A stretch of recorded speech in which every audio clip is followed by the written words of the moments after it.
They thought he was finished with war. A young Navy SEAL retreating into the frozen woods of Silver Pine, Colorado, carrying scars no one could see. Then a storm-choked patrol changed everything. Caught in a steel trap, a German shepherd lay unconscious in the snow.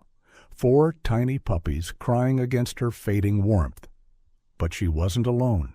Someone had put her there, and they were still watching.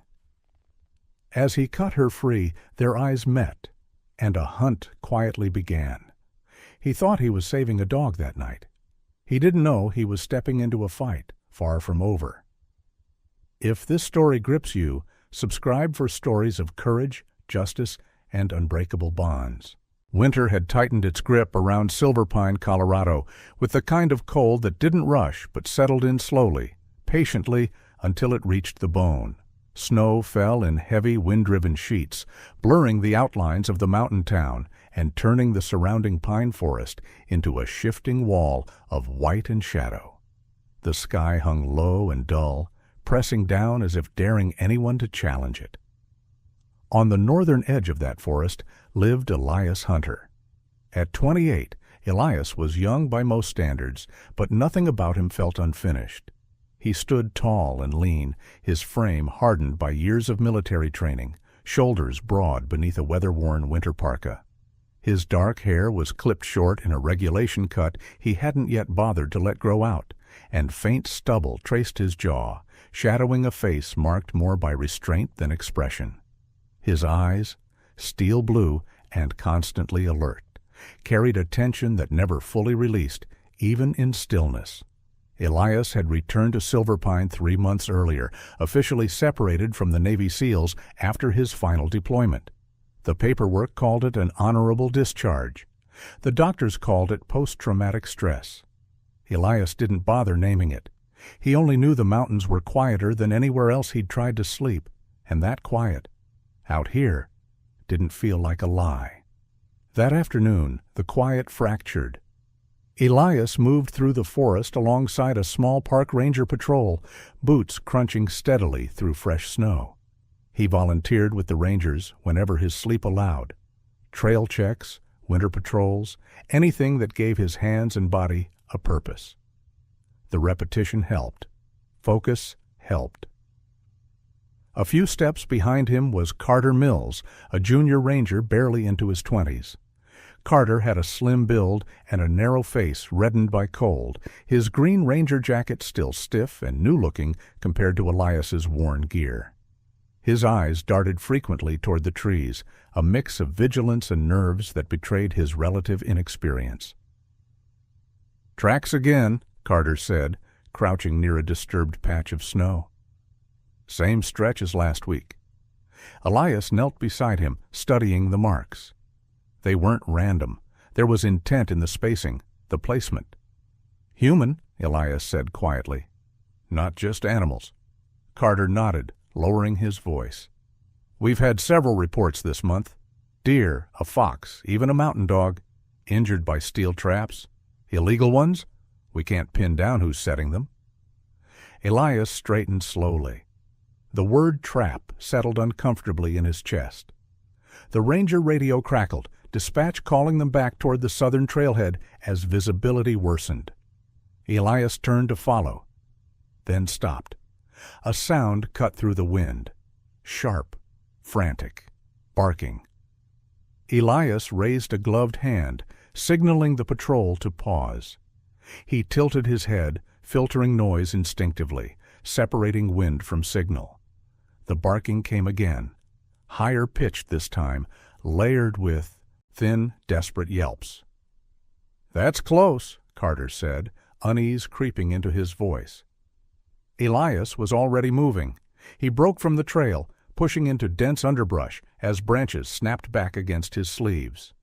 Snow thickened beneath the trees, the storm swallowing distance and direction alike. The barking grew louder, panicked now, echoing through the forest in uneven bursts. He emerged into a small clearing and stopped cold. At the center lay a German shepherd, her body partially buried in snow, black and tan coat, dulled by ice and blood. One hind leg was clamped fast in a steel trap, the metal jaws crusted with frost and red-stained slush. Her chest rose shallowly, breath uneven and weak, amber eyes half-lidded and unfocused. Around her pressed 4 puppies. They were tiny, no more than a few weeks old, fur still soft and uneven. They barked and yelped in frantic bursts, crowding against their mother's side, their small bodies shaking violently as they tried to warm her. Elias dropped to his knees. "Hey," he murmured, voice low and steady. "Easy, I'm here." He scanned the clearing first, habit, training, then moved closer. The shepherd didn't react. Her pulse fluttered weakly beneath his fingers. "She's alive," Carter said behind him, shaken. "Barely." Elias nodded once and reached for his pack. The trap was old but powerful, the kind meant to break bone if left long enough. He studied it quickly, then pulled free a compact steel pry bar from his gear. A simple tool, but effective in trained hands. He wedged it into the trap's release lever, braced his boot against the frozen ground, and leaned his weight into it with controlled force. The metal resisted, shrieking faintly as frost cracked loose. The puppies barked louder, scrambling against his arms. "Hold on," Elias whispered, more to the dog than the pups. With a final surge, the jaws snapped open. Elias eased the shepherd's leg free, inch by careful inch. Blood welled immediately. He packed the wound with gauze, wrapped it tight, then pressed his jacket against her side to shield her from the wind. "She's been here a while," Carter said quietly. "Too long." Elias didn't answer. He gathered the puppies first, tucking them into the open front of his parka. Cradled against a fleece-lined inner layer, he pulled free from his pack. They squirmed and whined, then pressed closer as his body heat reached them. Then he lifted the mother. She was heavier than she looked, all muscle and exhaustion, but Elias bore the weight without hesitation. Snow lashed his face as he turned back toward the trail, each step deliberate. Carter moved ahead, clearing branches, calling out distances. Halfway back, the shepherd stirred. Her eyes fluttered open, amber and glassy, fixing weakly on Elias's face. For a long moment they held there. Man and dog, both battered by worlds that had taken more than they gave. "It's all right," Elias said softly. "You're safe." Her gaze shifted, something flickering behind the fear. Awareness, recognition. At the cabin, Elias laid her gently on a thick wool blanket near the fire. As he worked, adjusting bandages, blocking drafts, he noticed the worn leather collar around her neck. "Sable," he read quietly. He repeated the name once, firmly. "Sable." The dog's ears twitched faintly. Elias fed the fire, spreading warmth through the small space, then settled the puppies close to their mother's side, wrapped in spare cloth and his inner liner. Outside, the storm howled, battering the cabin walls. From his jacket pocket slipped a folded envelope, navy letterhead, final separation papers. Elias stared at it for a moment, then tucked it away. Sable's eyes followed him, unblinking. In that fragile, silent moment, something unfamiliar stirred beneath the weight he carried. Not peace, not yet, but the beginning of something that refused to stay buried. The fire burned low but steady, its orange light flickering across the rough wooden walls of the cabin. Outside, the storm had softened into a persistent snowfall, flakes tapping gently against the windows like restless fingers. Inside, warmth gathered slowly, unevenly, as if unsure it was welcome. Elias knelt beside the wool blanket where Sable lay.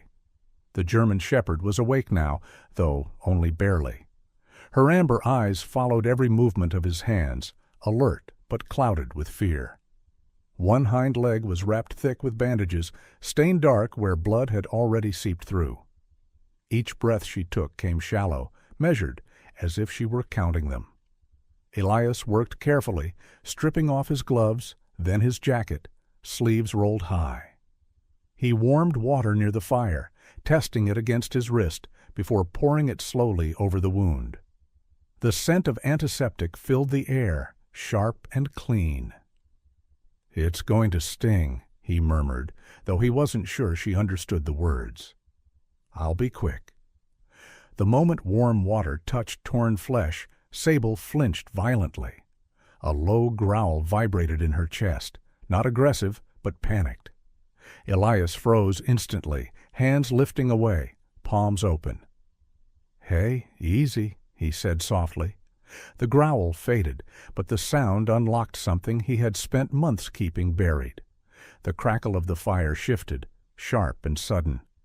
For a heartbeat, it wasn't a cabin anymore. It was heat without warmth, sand and smoke, the echo of gunfire snapping against concrete walls. Elias's breath hitched as his vision narrowed, edges blurring. His hands trembled as memory surged forward. Boots pounding, shouted commands, the metallic tang of blood. And then the dog. A military K9, muscles taut, eyes locked forward, trained and fearless. The explosion came too fast, too close.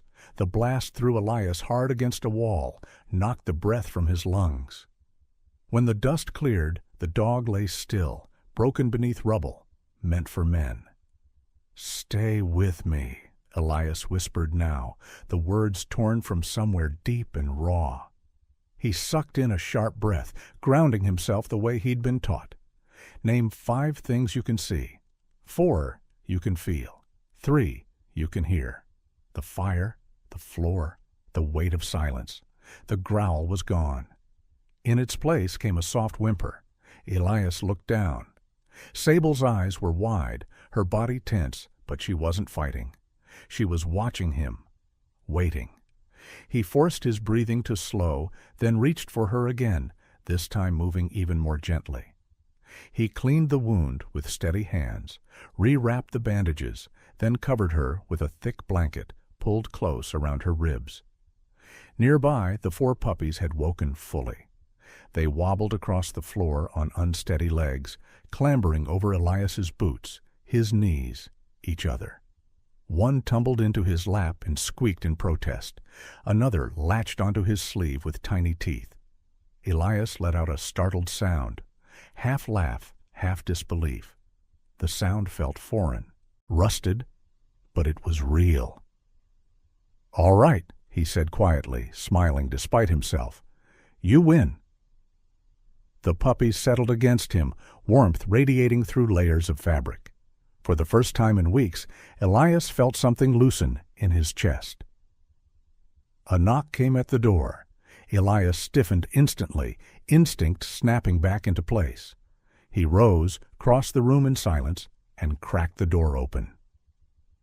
Maya Reed stood on the porch, snow dusting her dark wool coat and curling into the edges of her auburn hair. She was in her early 30s, average height, with a calm, grounded presence that made the cold seem less severe around her. Her face was framed by loose strands escaping a low braid, freckles faint across her nose, her brown eyes sharp and assessing. She carried a medical bag slung over one shoulder. "I drove as fast as the road allowed," she said.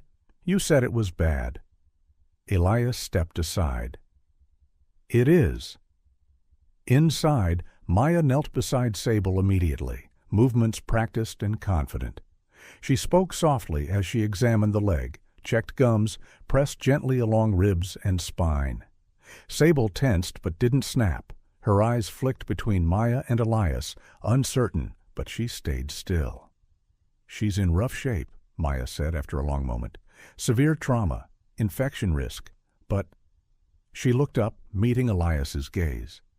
"She's strong. With proper care, she can recover fully." Elias exhaled, the sound shaky. Maya continued her assessment, then glanced toward the puppies. "And these 4? "Found them with her," Elias said. "They wouldn't leave." Maya nodded slowly. "They wouldn't." She set up a temporary IV, administered medication, then stepped back, wiping her hands. "You did the right things. Whoever set that trap didn't intend to come back quickly. Her voice hardened slightly. I've been seeing this more often. Traps placed near migration paths, near towns. Elias's jaw tightened. Hunters? I don't think so, Maya said. This feels deliberate, organized.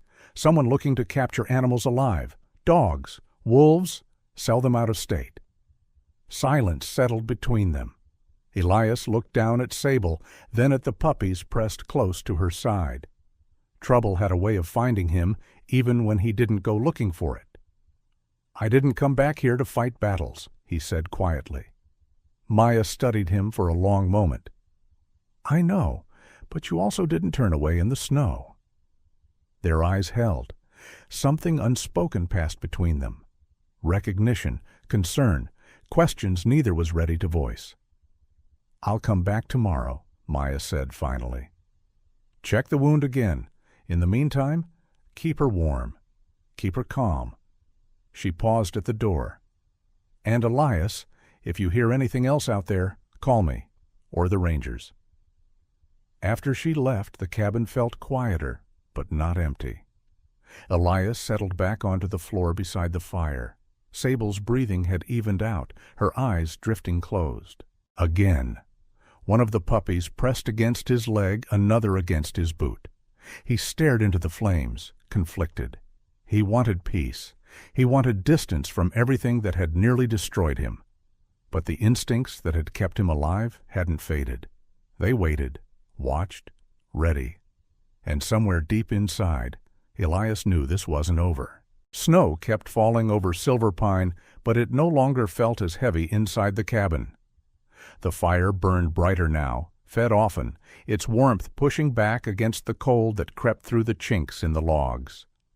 Outside, the forest remained hushed and watchful. Inside, life had begun to rearrange the quiet. The 4 puppies were changing by the day.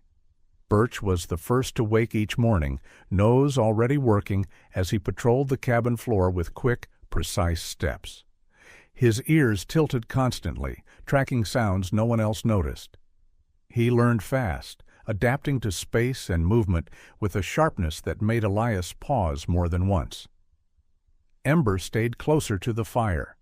She moved slowly, carefully, often curling beside her mother's ribs, content to observe rather than rush forward.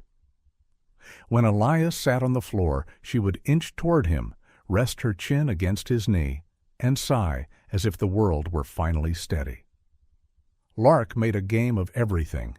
She darted between chair legs, stole gloves, tugged loose threads from blankets, then bounded away as if daring the world to catch her. Her bark was higher, brighter, filled with reckless curiosity. And then there was Coda. Coda moved differently. He watched first, assessed. When Elias stood, Coda's body stilled, eyes locked forward, waiting. He didn't bark much. When he did, it was short and sharp, purposeful. His stance, square and balanced, echoed something Elias recognized in his bones. Sable lay nearby, strength returning slowly. Her legs still bore weight cautiously, but her posture had shifted. She watched her pups with a calm intensity, head lifted, eyes tracking every movement. When Coda responded to Elias's presence, Sable's ears flicked forward, pride glinting unmistakably in her gaze. Elias noticed. He cleared a small space near the hearth, rolling up a rug, then crouched low. "Sit," he said quietly. Coda hesitated only a fraction of a second before lowering his haunches. Elias's chest tightened. He kept his voice neutral. "Stay." Coda held position, eyes never leaving him. Sable's tail thumped once against the floor. The cabin filled with new sounds after that. Soft paws skittering across wood, playful growls, the occasional thud of a puppy tumbling into a chair leg. Elias found himself laughing. Brief, surprised bursts that left him blinking afterward, as if unsure where they came from. Healing didn't arrive all at once. It crept in sideways. The forest called him back soon enough. Elias walked alongside Carter Mills again, the younger ranger's stride more confident now, but his eyes sharper than before. Carter had swapped his new jacket for an older one, canvas worn thin at the elbows, a practical choice for deeper patrols. "This trail wasn't here last month," Carter said, pointing toward a narrow cut through underbrush. "Too clean, too deliberate." They followed it carefully. Snow hid most signs, but not all. Elias crouched, brushing aside powder to reveal compressed earth beneath, boot prints, adult-sized, heavy tread. "Someone tried to cover these," Carter said. "See the drag marks?" Elias nodded. "Not a hunter. Hunters don't hide their steps." They moved farther upslope, where the forest thinned. Elias spotted the glint of metal half buried beneath snow. He approached slowly, signaled Carter to hold back, and uncovered another steel trap.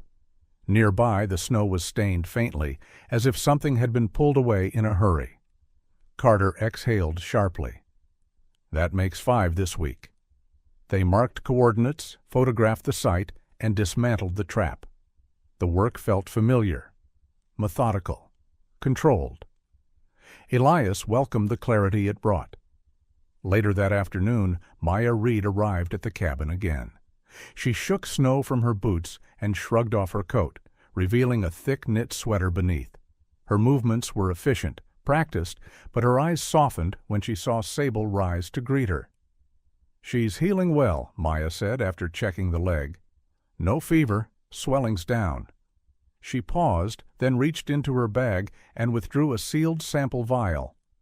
"I ran tests on residue from another injured animal. Same region, same kind of trap." Elias leaned closer. "And?" Maya's expression tightened. "Sedative, fast-acting, enough to drop a large dog within minutes." "That's not hunting," Elias said. "No," Maya agreed. "That's capture." She explained what she'd seen, how the dosage suggested planning, how the placement indicated familiarity with animal movement. This wasn't desperation, it was intention. Elias looked toward the door, then beyond it, toward the forest. "I didn't come back here to chase shadows," he said quietly. Maya studied him. "You didn't, but shadows don't care." That night the cabin glowed brighter than before. Elias fed the fire and settled near the floor as the puppies played around him. Birch practiced stalking fallen pine cones. Ember drifted asleep against Sable's side. Lark gnawed on a bootlace with triumphant determination. Coda sat across from Elias, waiting. Elias raised a hand slowly, fingers forming a signal. Coda responded immediately, dropping into a prone position without a sound. "Good," Elias murmured, pride threading cautiously through his voice. Outside, snow continued to fall, blanketing tracks and traps alike. Somewhere beyond the trees, someone watched and waited. Inside the cabin, warmth held, not just from fire. The storm arrived without warning, swallowing Silverpine in a rush of wind and white. Snow slammed sideways against the cabin walls, rattling the shutters and erasing the forest beyond the windows. The night pressed close, thick and restless, as if the mountains themselves were holding their breath. Elias was awake when Sable growled. It wasn't the low, tired sound she made when pain flared in her leg. This was sharp, focused, a warning pulled from deep in her chest. She struggled upright, weight shifting awkwardly onto 3 legs, ears pinned forward. Before Elias could reach her, she lunged toward the door. "Sable, wait," he said, already moving. The door burst open. Snow rushed in. Sable vanished into the storm. Elias grabbed his coat and flashlight, heart hammering. Outside, the wind howled hard enough to drown thought. He scanned the yard, then the tree line, and felt the cold twist in his gut. One small shape was missing. "Lark," he breathed. The other puppies whimpered from the doorway, pressed close to Birch and Ember, Coda standing stiff and silent between them, eyes fixed on the dark. Elias dropped to one knee, ran his glove along the snow. Tiny paw prints veered away from the cabin, fresher than the rest, broken by longer strides that cut deliberately through the drifts. He followed. The trail led downslope toward a stand of firs where the wind carved narrow channels through the snow. Sable's tracks staggered beside the smaller prints, uneven but determined. Elias moved fast, careful not to lose them as the storm worked to erase everything. A faint metallic clink carried through the wind. Elias slowed, killed the flashlight, and listened. Voices. Low. Urgent. He edged closer, body dropping into the controlled, economical movements that had once kept him alive. Through the trees, he saw a man crouched near a fallen log, his back turned, gloved hands working quickly. A burlap sack lay open beside him. A small, frantic yip cut through the storm. "Easy," the man muttered. "You'll be worth it." Elias stepped forward. "Step away from the dog." The man spun, startled. He was thick-bodied, mid-30s, shoulders slumped beneath a threadbare jacket that had seen better winters. His beard was patchy, his eyes sharp and darting, the look of someone used to watching exits. A coil of wire and a compact syringe kit hung from his belt. "Mind your business," he snapped. "This doesn't concern you?" "It does," Elias said calmly, shifting to block the sack. "Let her go." The man's gaze flicked past him and froze. Sable stood several yards away, legs braced despite the tremor running through her injured limb. Her teeth were bared, breath steaming, body placed squarely between the man and the forest beyond. She didn't advance. She didn't retreat. She held the line. The man swore and lunged. Elias closed the distance in 2 steps. He trapped the man's wrist, twisted, and drove him down into the snow with a controlled sweep. The fight ended as quickly as it began. No wasted movement, no rage, only precision. Elias pinned him, knee planted, breath steady. "Don't," Elias said quietly. "Make this worse." The man sagged, breath ragged. "I need the money," he spat. "I lost my job. I lost everything." "Your name," Elias said. "Garrett Holt." Elias tightened his grip just enough to remind him of gravity. "You set the traps." Garrett laughed bitterly. "Traps. Sedatives. Buyers don't want damaged stock?" He glanced toward the sack. "Purebred shepherds fetch a good price. I saw your cabin. Knew you'd keep them close." Elias felt something tear loose inside his chest. Not anger, but a colder clarity. He secured Garrett's hands with zip ties from his pack and pulled him to his knees. Sable limped forward then, ignoring Elias's raised hand. She placed herself in front of the sack, blocking it with her body. Her growl was steady now, unyielding. Elias knelt and loosened the sack. Lark tumbled out, shaking but unharmed, scrambling toward Sable with a sharp, relieved cry. Sable pressed her nose to the pup, breathing hard, eyes never leaving Garrett. The sight broke something open. The snow, the wind, the line Sable held. Memory surged, unbidden. A concrete alley, a flash, a canine collapsing where he'd stood guard, refusing to yield even as the world fell apart. Elias's breath hitched. He turned away, shoulders shaking once, then again, tears freezing hot against his face. He didn't wipe them away. Sirens cut through the storm, distant but growing. Flashlights bobbed between the trees as the park rangers arrived, Carter at the front, jaw tight, eyes sharp. "Hands visible," Carter called, then stopped short when he saw Elias kneeling, Garrett restrained, Sable guarding her pup. "We've got it from here." They took Garrett into custody, reading charges over the wind. As they moved him away, he sagged, the fight drained out of him, leaving only a hollow bitterness.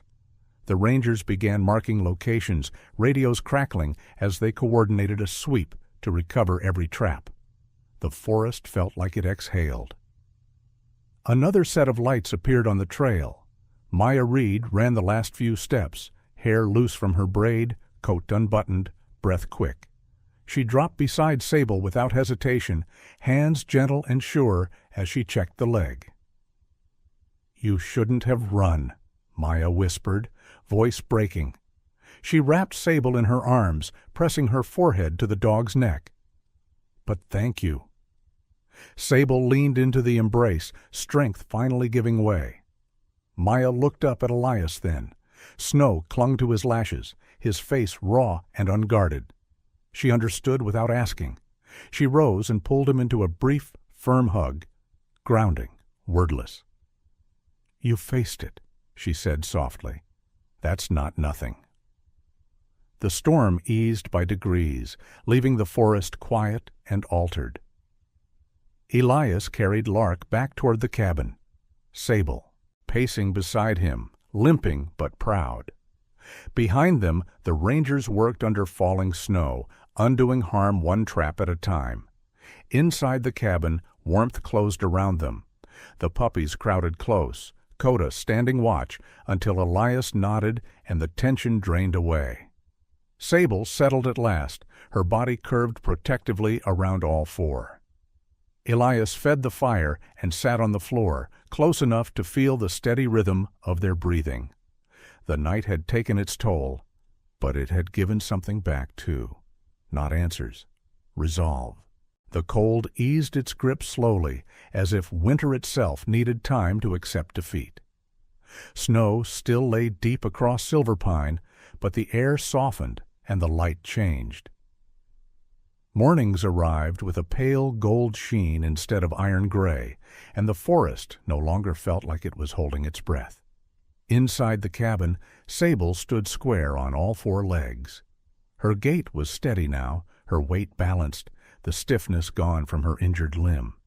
She moved with quiet confidence, head high, ears attentive. The scar along her leg had faded to a pale line beneath regrown fur, a mark of survival rather than damage. Elias watched her cross the room and felt something settle in his chest. Healing had taken patience, discipline, care. Sable had met each with resolve. The puppies, no longer so small, spilled through the cabin with a different energy now. Their bodies lengthened, paws too big for their frames, tails forever in motion. Birch learned quickly. He tracked everything, nose skimming the ground, pausing often to reassess. His curiosity was sharp, purposeful, as if the world were a puzzle meant to be understood. Ember remained gentle. She favored warm corners and quiet company, offering comfort with a simple presence. She slept curled against anyone who sat long enough. Lark never slowed. She darted between legs, leapt over snowbanks, and barked at shadows as if daring them to keep up. And Coda stayed close to Elias. Coda trained with focus that bordered on uncanny. He responded to hand signals with precision, waited without command, watched without distraction. Elias never pushed him hard, never needed to.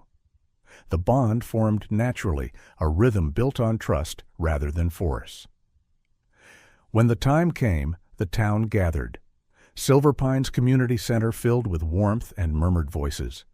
Boots stamped snow from their soles as neighbors arrived, people Elias had seen only in passing before.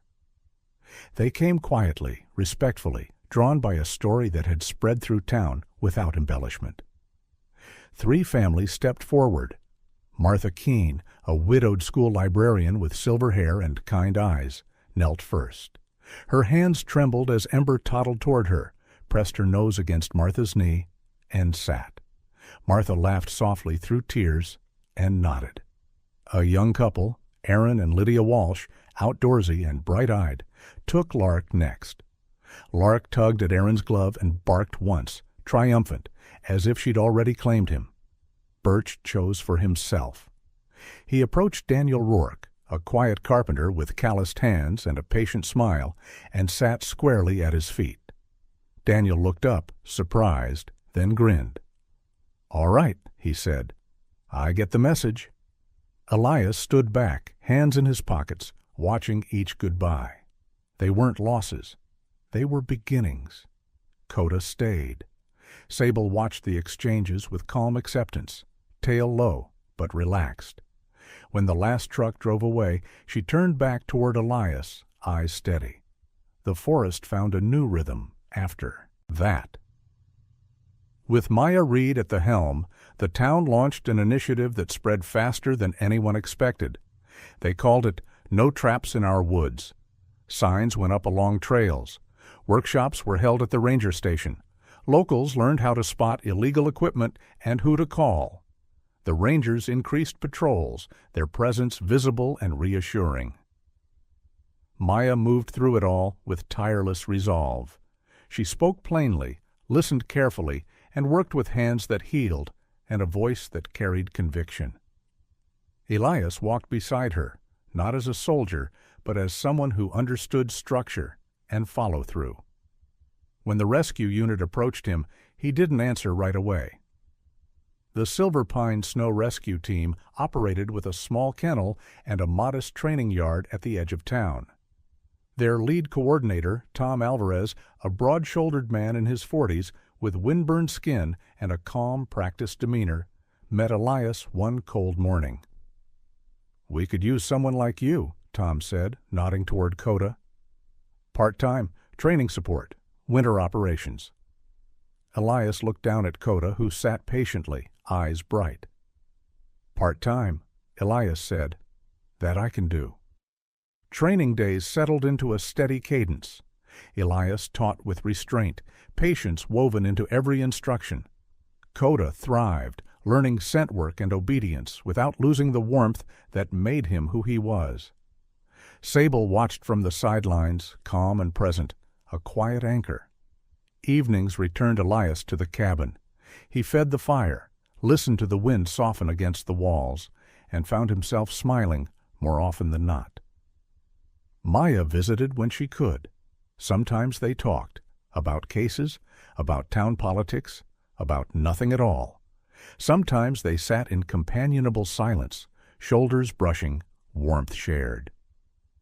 One night, as snow fell gently outside, Elias reached into his jacket pocket and pulled out the unopened envelope. Navy letterhead. Final words. He read it slowly this time. The language was formal, distant. He folded it once, then again, and set it beside the hearth. "I'm not running anymore," he said quietly. Maya nodded, understanding without needing explanation. The season turned by degrees. Days lengthened. Snow melted from the roof in slow, steady drips. The forest exhaled. On the last cold night before spring truly took hold, Elias sat on the floor near the fire. Coda lay stretched at his side, chin on Elias's boot. Sable rested on the other, her breathing deep and even. The flames reflected softly in Elias's eyes. Peace didn't arrive with fanfare. It settled in like warmth after long exposure to cold. Elias leaned back, closed his eyes, and let it stay. Sometimes healing doesn't arrive with answers or applause. Sometimes it comes quietly, through responsibility, through choosing to stay when walking away would be easier, through caring for something fragile when you yourself feel broken. In everyday life, we all face winters of our own. Loss, fear, exhaustion, moments when the world feels cold and unforgiving. This story is a reminder that strength isn't always about fighting harder. It's about protecting, about patience, about letting connection rebuild what pain once shattered. If this story moved you, share it with someone who might need a little warmth today. Leave a comment and tell us what part touched you most. Your words may help someone else feel less alone. And if you believe in second chances, quiet courage, and the healing power of loyalty and love, subscribe to the channel so more stories like this can find their way to you.